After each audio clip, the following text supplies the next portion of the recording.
네, 여러분 안녕하십니까? 2026년 4월 12일.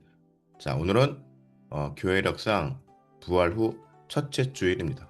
자, 오늘도 계속 이어서 공관복음 시리즈 이제 30번, 30회차를 여러분들과 함께 나누겠습니다. 오늘은 믿음의 결단력이라는 제목으로 말씀을 나눌 텐데, 오늘 본문은 마태복음 9장 20절에서 22절까지의 말씀입니다. 자, 20절.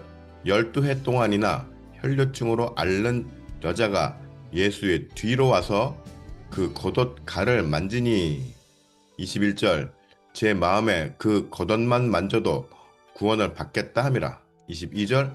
예수께서 돌이켜 그를 보시며 이르시되 딸아 안심하라, 내 믿음이 너를 구원하였다 하시니 여자가 그 즉시 구원을 받으니라.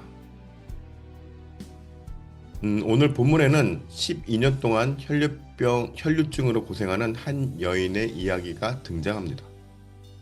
여러분들 모두 잘 아시는 이 말씀이죠. 당시 유대 사회에서 혈류증은 아주 부정한 병으로 간주되었습니다.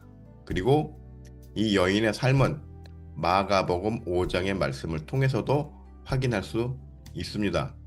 마가복음 5장 25절 26절을 보면은 12해를 혈류증으로 앓아온 한 여자가 있어 많은 의사에게 많은 괴로움을 받았고 가진 것도 다 허비하였으되 아무 효험이 없고 도리어 더 중하여졌던 차에.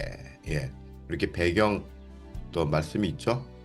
당시로서는 치명적인 병으로 인해 사회적, 종교적, 경제적으로 고립될 수밖에 없었던 이 여인이 자신의 처지를 어떻게 극복해 나가는지를 보여주고 있는 말씀입니다. 자, 20절. 12해 동안이나 혈류증을 앓는 여자가 예수의 뒤로 와서 그 겉옷갈을 만지니. 자, 20절에는 여인이 예수님의 겉옷 가장자리를 만졌다고 표현하고 있습니다. 근데 이것을 원문으로 보면은 겉옷가가 크라스페돈이라고 합니다. 크라스페돈. 이 크라스페돈은 당시 유대 남자들의 율법에 따라서 겉옷에 달았던 장식술을 말합니다. 자, 장식술 여러분들 뭔지 아시죠?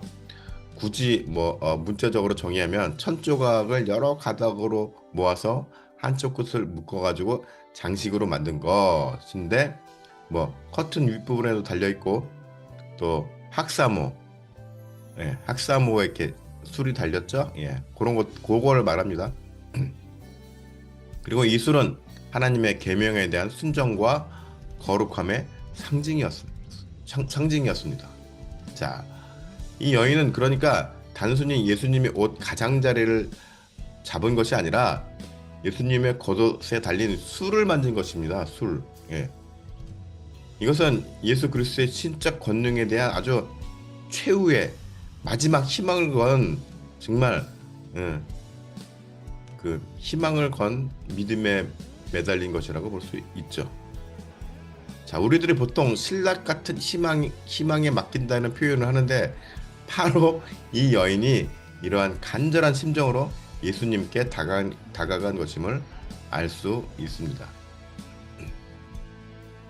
사실 이 혈류병 같은 이 부정한 병을 앓는 사람이 타인에게 접촉하였을 때 그 접촉을 당한 사람도 부정해진다는 구약의 율법이 있죠.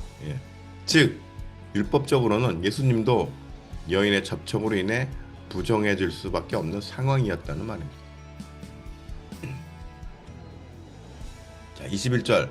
이는 제 마음에 그 겉옷만 만져도 구원을 받겠다 함이라. 21절에 구원을 받겠다라고 한 여인의 간절함은 원어로 보면은 소테소마이라고 하는데, 소테소마이, 이것은 치유하다라는 의미도 있습니다. 즉 여인은 예수님을 자신의 병을 치료해줄 치료자이면서도 구원이라고 언급했잖아요. 그러니까 나의 몸뿐만 아니라 영혼까지도 구원해줄 전능자로 다가간 것입니다. 그리고 그 간절한 믿음으로 술을 만든 것이죠. 자, 22절, 예수께서 돌이켜 그를 보시며 이르시되 따라 안심하라. 22절에서 아주 중요한 표현이 나오는데, 예수님께서 여인을 부르실 때 여자여라고 부르지 않으시고 딸이라고 부릅니다. 딸. 주님은 사회적, 종교적, 경제적으로 고립된 이 여인을 그저 한 사람, 그저 한 피조물로 대하지 않고 가족으로 부르신 것임을 알 수 있습니다. 그래서 뭐예요? 영원한 생명을 누릴 자신의 백성으로서 또 진정한 천국의 구성원으로 이 여인을 받아들이신 것입니다. 그냥 벌써 이 여인을 대하는 마인드 자체가 다르죠. 자, 22절 계속 이어서 내 믿음이 너를 구원하였다 하시니 여자가 그 즉시 구원을 받으니라. 자, 내 믿음이 너를 구원하였다라는 이 표현은 예수님의 말씀에서 굉장히 자주 나오는 아주 중요한 문구입니다. 자, 이 문장은 예수님의 발에 향유를 부은 여인에게도 하신 말씀입니다. 누가복음 7장 50절에 예수께서 여자에게 이르시되 내 믿음이 너를 구원하였으니 평안히 가라 하시니라. 또 내 믿음이 너를 구원하였으니 또 나병 환자를 낫게 하신 이후에도 그 환자에게도 말씀하셨습니다. 누가복음 17장 19절에 그에게 이르시되 일어나 가라 내 믿음이 너를 구원하였느니라 하시더라. 또 맹인에게도 똑같은 말씀을 하셨습니다. 누가복음 18장 42절에 예수께서 그에게 이르시되 보라 내 믿음이 너를 구원하였느니라 하시네. 그럼 오늘 본문의 혈류병 여인, 또 지금 금방 언급한 나병 환자, 맹인에게서 똑같이 이렇게 말씀하신 이유가 무엇일까요? 이들의 공통적인 점을 보자면 하나같이 적극적으로 주님께 자신을 어필하며 다가갔다는 것입니다.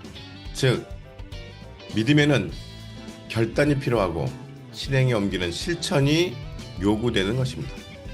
이들이 만약에 예수님이 지나가시는데 그 예수님을 부르거나 찾지 않았다면 예수님은 그냥 지나쳤을지도 모릅니다.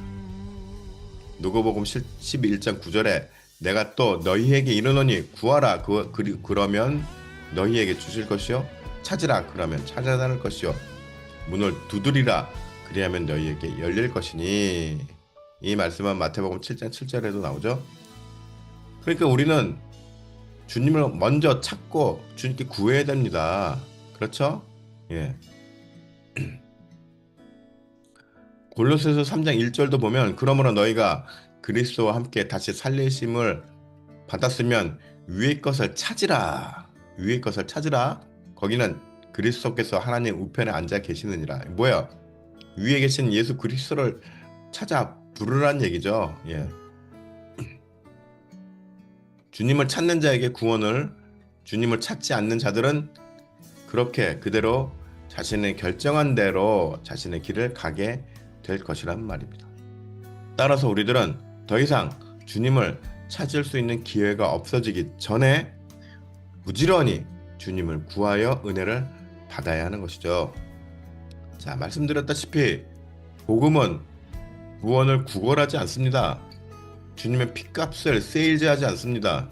그저 선포하고 외치면 되는 것입니다. 귀한 복음의 선포를 듣고 오는 자에게는 은혜와 생명이 주어지지만 외면해서 자기 갈 길을 그냥 가는 사람들은 결국 그 길의 끝에서 절망을 느끼게 될 것이란 말입니다. 왜요?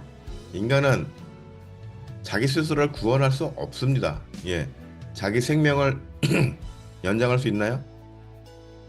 자기 생명을 무한한 생명으로 연장할 수 있나요? 물론 과학이 발전해서 지금 세계적으로 영생을 목표로 생명공학이랑 뭐 유전자 뭐 이런 걸 해가지고 노력들을 엄청 합니다. 예.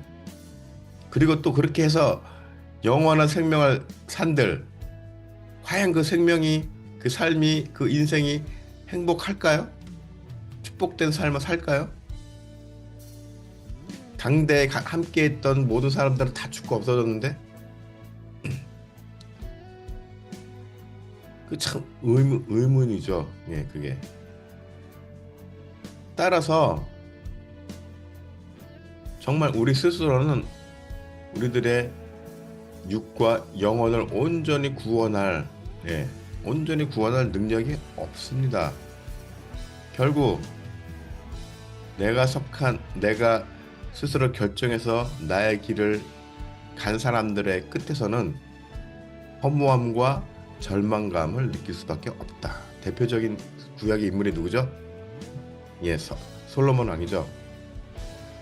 모든 부를 다 누리고, 후궁과 첩이 엄청 많았고, 지혜는 또 많아가지고 엄청 똑똑하고, 당대 최고의 엘리트이자 당시 근동 지역의 패권을 장악했던 권력자이자 그랬던 사람이지만 결국 그의 말년에 뭐라고 이야기합니까? 헛되니 모든 것이 헛되도다라고 고백을 하죠. 그렇습니다. 예. 따라서 여러분들은 모두 언제나 주님을 먼저 찾으며 구하는 삶을 살아야 합니다. 그렇게 구할 때 주님께서 우리들에게 언제나 은혜를 베풀어 주십니다. 우리는 그저 그 은혜를 누리면서 생명길로 나아가면 되는 것입니다. 여러분들 모두 이러한 찾으며 구하는 주님을 찾으며 주님께 구하는 삶을 사는 아주 귀한 성도들이 되시기를 축복합니다.